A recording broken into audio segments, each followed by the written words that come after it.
بابا سره نریا د بلدیو کمار لور چې دغه موجود ده ستا بابا کور ته رالو سب محسوس کې په دې وخت ډېر خوشحالېږم چې سمه تو په خپل بابا پسې خفه وې او سمه خفه وم پسې ډېره نو ستا بابا خو رالو اوس څه محسوس کې زه اوس ډېره خوشحاله یم څومره خوشحاله یې سمه ډېره بلدیو کمار خپل کور ته چې دی هغه راورسېدو بلدیو کمار خپلو بچو له خپلې مور له او خپلو خلکو له راورسېدی او دا وخت ستا د علاقې مشران په ګڼ تعداد ولاړ دي څه وایې په دې شکر د الله پاک وباسمه چې دا کم عزت مال الله پاک راکو نو د دې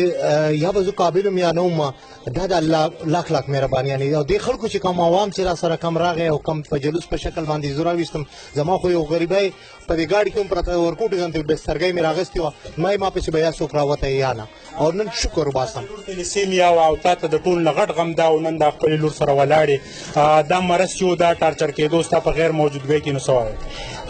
بس ما خو هغه الله باندې پرېښودي وه هغه مال انصاف هم راکړو د لور هغه علاج به هم الله وکړي الله پاک به بلدیو کمار چې دی خپل کور ته 2 کاله بعد چې دی د مبینه الزام کې چې کله دی په جیل کې ورالو د خپلو بچو سره او ریا چې دی دا ووایي چې زه د خپل بابا په راتګ باندې خوشحاله یم ریا چې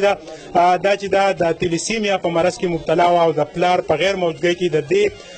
جسم ته د دې ژوند ته چې څونه نقصانات وو هغه دا وخت د دې د وجود نه پته لګي